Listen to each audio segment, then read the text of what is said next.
Ada begitu banyak tim sukses, tidak ada yang bisa datang satupun. Ini malah membuat orang-orang yakin Prabowo ketakutan. Entah takut dibongkar masa lalunya atau dikorek habis-habisan soal isu HAM yang menyangkut Prabowo. Mereka membantah isu itu, tapi kalau diajak diskusi, kebanyakan lari dan sembunyi. Tidak hadir dengan ribuan jenis alasan. Tapi seperti yang saya katakan, ada banyak acara diskusi yang tidak dihadiri.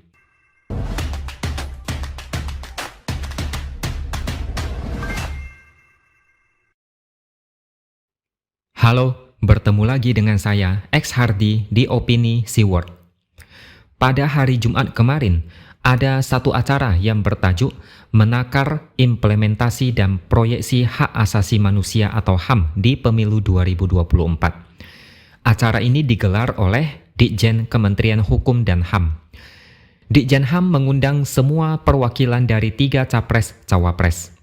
Tapi kalian sudah bisa menebak, hanya perwakilan dari Ganjar Mahfud dan Anies Caimin yang hadir. Perwakilan Ganjar Mahfud yaitu Deputi Hukum TPN, Todung Mulya Lubis. Sedangkan dari perwakilan Anies Caimin yaitu Direktur Eksekutif Timnas Amin, Juhat Aji Firmantoro. Jadi Juhat ini memberikan komentar agak menyindir. Dia nggak tahu kenapa yang hadir cuma perwakilan dari 2 paslon. Yang satu lagi kemana? Tapi dia memastikan Anies Caimin adalah pasangan yang memiliki komitmen kuat terhadap isu HAM. Oke, selesai sampai di sini. Di media sosial ada screenshot. Saya tidak tahu apakah ini benar atau tidak. Tapi mungkin memang benar. Screenshot ini adalah daftar acara diskusi atau debat terbuka yang mengundang 3 capres-cawapres. Dari sekian banyak acara, Prabowo Gibran yang paling banyak tidak hadir. Sedangkan 2 paslon lainnya cuma 1 kali tidak hadir. Ibarat kalau anak sekolah banyak bolosnya, gimana mau naik kelas? Ada ujian malah kabur dan bikin banyak alasan. Bahkan baru-baru ini di acara dialog publik yang digelar PP Muhammadiyah, Gibran juga tidak datang. Alasannya macam-macam. Tapi kita semua tahu alasan sebenarnya adalah untuk mencegah Gibran menjadi bulan-bulanan publik. Ada banyak video yang memperlihatkan Gibran tidak mampu menjawab pertanyaan dengan baik. Misalnya, ketika dia hadir di kuliah umum di Institut Teknologi Del, Samosir, Sumatera Utara. Gibran saat itu ditanya tentang bagaimana cara mahasiswa dan anak-anak muda sekarang ini bisa berinovasi di teknologi, seperti yang Gibran lakukan saat menjadi wali kota Solo.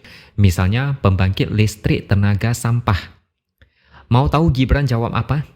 Dia bilang itu ada bukunya, tidak usah dia jelasin. Mahasiswa yang hadir di sana langsung ketawa.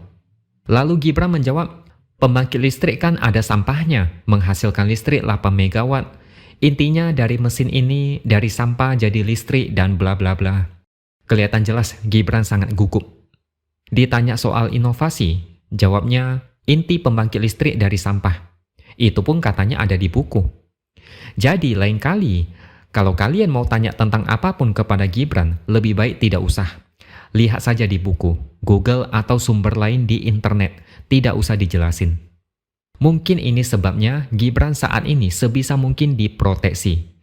Kalau bisa, sebisa mungkin jangan hadir di acara debat biar tidak bikin malu. Atau minimal hadir di acara offline yang tidak diliput media dan TV. Makanya bisa dimaklumi kenapa Prabowo Gibran sering tidak hadir dalam acara diskusi terbuka. Apalagi kalau topiknya soal HAM. Jangan harap mau datang, karena ini adalah topik killer yang bakal membuat paslon ini, terutama Prabowo, bakal menjadi bulan-bulanan. Ini isu yang selalu menghantui Prabowo selama ini. Isu ini udah kayak branding kuat dan tidak akan bisa lepas. Udah kayak bayang-bayang yang akan selalu mengikuti kemanapun Prabowo pergi. Tapi memang agak kontradiksi. Adiknya pernah bilang isu pelanggaran HAM sudah dibahas ribuan kali, tapi tidak terbukti. Pendukung Prabowo sering bilang isu HAM selalu muncul 5 tahun sekali, kayak kaset rusak yang diputar tiap kali ada pemilu.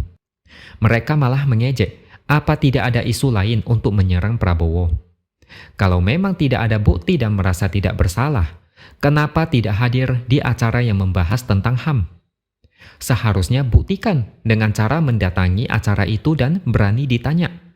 Yang diundang adalah perwakilan. Masa tidak ada satupun yang datang? Ada begitu banyak tim sukses, tidak ada yang bisa datang satupun. Ini malah membuat orang-orang yakin Prabowo ketakutan. Entah takut dibongkar masa lalunya atau dikorek habis-habisan soal isu HAM yang menyangkut Prabowo. Mereka membantah isu itu, tapi kalau diajak diskusi, kebanyakan lari dan sembunyi, tidak hadir dengan ribuan jenis alasan. Tapi seperti yang saya katakan, ada banyak acara diskusi yang tidak dihadiri. Sibuk itu bukan alasan. Orang-orang akan selalu berpikir, Prabowo Gibran takut debat. Belum lama ini sempat trending di Twitter, tagar Prabowo Gibran takut debat. Kalau melihat cara Prabowo ataupun Gibran menjawab pertanyaan, kelihatan jelas mereka ini kurang kompeten, tidak menguasai isu permasalahan. Solusinya cuma anak Indonesia harus bisa makan siang dan minum susu gratis. Anak-anak harus kuat ototnya, tidak boleh ada stunting lagi. Apapun makanannya, minumnya tetap susu. Wajar kalau mereka lebih banyak menghindar. Semakin mereka banyak hadir, blendernya makin banyak. Kalau viral, muka mereka mau taruh di mana? Jadi sebisa mungkin, kalau bisa, nggak usah hadir. Hadir sesekali aja, supaya damage-nya tidak terlalu parah. Tapi inilah salahnya, kalau mereka jarang mau ikut diskusi, dikit-dikit pakai alasan sibuk, ada acara lain, gimana rakyat bisa tahu visi misi mereka? Tidak kenal maka tidak sayang. Masa cuma modal pemimpin muda, capres gemoy dan jago joget? Jadi kesimpulannya, mitos soal pemimpin muda dan pemimpin gemoy jangan ditelan mentah-mentah. Lebih baik tidak usah ditelan sekalian. Setidaknya untuk saat ini jangan percaya.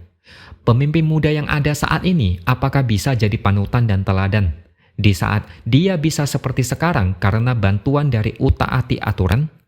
Itu bukan pemimpin muda, tapi pemimpin yang mau pakai jalur VIP fast track tanpa mengikuti proses dan prosedur yang wajar. Apalagi pemimpin jago joget, apa yang bisa diharapkan? Pendukungnya malah membuat situasi makin parah dengan cara mengadakan lomba joget paling gemoy. Mereka ingin menciptakan demam joget gemoy.